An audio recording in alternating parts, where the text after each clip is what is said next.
The night market had a heartbeat. Friars hissed and sighed. Neon wrote sloppy pink letters on puddles. Someone beat a dull drum 2 streets over.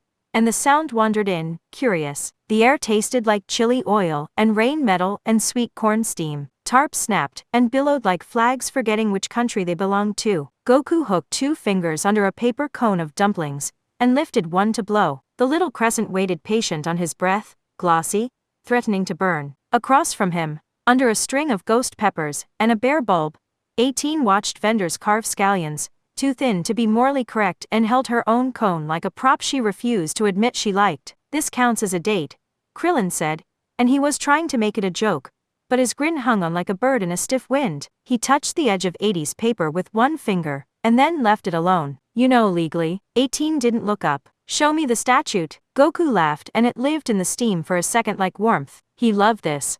The way her voice could smooth a rough night just by leaning on a syllable. He loved the tarps, and the yelling, and how the market's floor was broken tile patched by belief. He loved that his body wasn't hunting anything but heat and good smells. The dumpling still burned his tongue. He ate it anyway. A breeze pushed through the corridor of stalls, lifting napkins, and teasing the tips of peppers until they rang together like bells. 80's hair moved enough to brush her jaw. She ignored it. Goku didn't. He watched the tiny shift and felt the bell in his rib say yes, without telling him why. Somewhere down the row, a fortune teller coughed a cigarette cough, and slapped cards onto cloth. The cards smelled like spilled tea and fingers. 80's eyes flicked to the table, and away, amused. You want, he started? No, she said, dry. Then, after a beat, maybe later, Krillin checked his phone, made a face, put it away. A bus grumbled on the bridge. The air changed. Not much, just a thread of cool under the heat, a taste of battery on the tongue, and the hairs on Goku's forearms lifting like grass before a sprint. He set the cone down. The market's heartbeat faltered. The hum came up through tile and concrete, wrong and small, like a mosquito under skin. Ozone crept into mouths. Lights picked up a nervous flicker. At the end of the lane, under a banner that promised fresh fish in a font older than honesty, shadows detached from shadow and showed chrome. They hovered coin-sized at first, then plate-sized, then one as big as a fryer basket. Red lenses blinked like bored eyes. Someone had lost these machines a long time ago. They had found themselves ugly. Red ribbon made things that hated breath. Robots, said a little girl near the candied fruit, too loud, too delighted. Her mother grabbed her wrist and the paper sticks trembled in her hand. Get people clear, Goku said. He didn't raise his voice. The words pressed the air anyway. Krillin was already moving, palms open, body in light, talking quick to vendors who knew him from 100 small heroics. This way, ma'am. Take the cash box, sir. Yes. You have time, go, go. 18 didn't need the instruction. She moved with that infuriatingly calm precision, plucking the power cord on one stall so the fryer wouldn't turn into a bomb, snapping a tarp free so it could be thrown over a crate of bottles that would have made shrapnel. She didn't run. She didn't pose. Her hands made lines in the mess that turned the mess into a map. A drone lanced heat, a thin blue tooth that tasted like coins. It kneaded the air and carved a line through napkins and steam. Goku didn't meet it with a beam. He met it with his hand. The heat skittered along callus, and bone hissed and salted, died. Don't, he said, and the tile under his barefoot trembled. Dumpling steam rose up, and stood still for a breath like it had decided to listen. They came in 3 and 4. A humming braid. 80's heels snapped one into 2 neat complements of parts before it could decide which stall to ruin. Goku stepped in front of the bigger one out of habit and found it didn't like being looked at. He watched it decide to split him from the market with a spray of needles like broken stars. He was gone. He was in front of it. He was gentle. Elbow, palm. The body obeyed cleanly. The drone became quiet trash. A deeper hum rolled in, a bass note with bad manners. The tarps lifted, at the same time in a ripple like something taking a big breath. People shouted with that careful panic when you remember you have legs. Krillin vaulted a table with chopsticks still in bowls, and caught a vendor by the elbow while her brain caught up. Behind you, 18 said, without turning. Goku didn't need to look. He felt the back of his neck tighten, the little lightning before a hit. He dropped, and the beam went where he had been, and took the head off a cardboard octopus. The source arrived rude and proud, big as a small car, a chassis that had learned curves from tanks, and thought it understood elegance. A throat of a cannon that glowed from within like something embarrassed to be full. It slid over broken tile in a wash of dust and heat. Ember drops fell off its mouth and turned paper to smoke. It remembered her. The barrel swiveled to 18. Not because she was the biggest or the brightest, because she looked like a problem solved once and resented. She looked back and didn't flinch. She didn't do anything as dramatic as smile. Don't, Goku said again.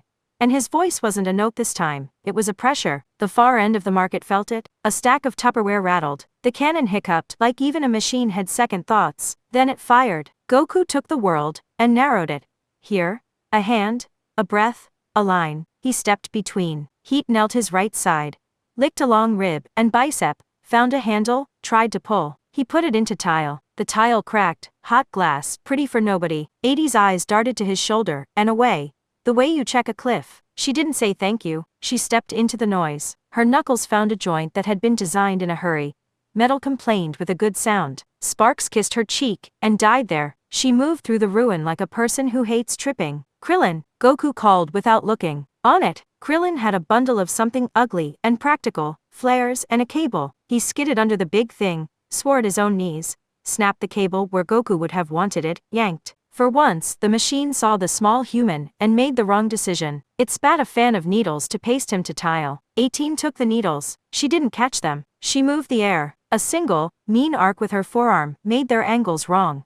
The little steel teeth chased the line she gave and thudded into a post that had been waiting to retire anyway. She peered at one in the wood. Cute. Krillin's laugh came out too loud. You're welcome for the setup. He threw back, because it was what he could do to refuse to be afraid. The machine's hum rose, quick, capacitors filling with bad plans. Goku heard the tone in his teeth. He hated that tone. It was a city tone. He was tired of hearing it. Give me a line, he said to 18. And she didn't say what line, or how dare you ask. Up, she said. Hands already on the port he hadn't seen. 17 degrees. Needle, not hammer. Okay. The world went thin around the edges. His breath fell down inside him into that good heavy place. The one the little planet had taught him. The one roofs taught him. You do it this way. Not because you're strong, but because it's right. He cupped both palms, felt the warm gather. Not blue yet, not a beam yet.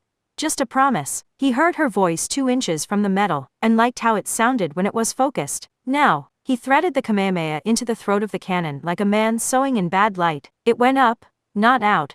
A clean river into sky where it tore a hole in the night that would be a story later. The machine shuddered like someone had knocked the wind out of it. It sagged on its own hover. 80's heel made a final decision for it and it died with a little sigh of defeated heat. The small drones saw their parent die and lost their plans. They fled. The market remembered how to be loud. Steam climbed from broken pans. Someone clapped, unsure who to clap at. A vendor yelled, "My onions!" with more pathos than the situation deserved. The woman who ran the pickled stand handed Goku a towel and smacked him with it for making her night interesting. He took the towel like it was holy. He wiped his shoulder and hissed when the cloth found the cheap burn. 80's fingers were already at his sleeve, peering underneath. "You'll live," she said. She cleaned the edge with the corner of the towel, as if she owned it.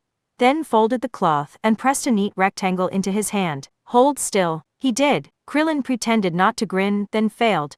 Then managed to make the grin something like relief, instead of a whole confession. He picked up a fallen banner and shook tile dust out of it. "Hey," he said to 18, almost offhand, like he didn't care too much. "There's a late-night place 2 blocks over does sesame soft serve. It's weird. It's great." She gave him a look that said she knew exactly what he was doing and was thinking about letting him have it anyway. She glanced at Goku. The towel looked ridiculous in his big hand. He shrugged, helpless, happy. "Fine," she said. 1. They walked. The tarps flapped goodnight behind them. The broken octopus grinned headless at nothing. The air got cooler by degrees. It smelled like rain that hadn't decided, and wet stone that had. The shop was a hole in a wall with a bell that actually worked, and a menu that lied about portion sizes. They stood under a buzzing light, sharing a plastic cup. The soft serve had the color of gray mornings and the flavor of magic. 18 took a careful bite and frowned like joy had offended her again. She handed the cup to Goku to finish as if trusting him with a task that mattered. He did. They stood there and watched a cat pretend to own a scooter. Krillin made a show of checking a message that wasn't important,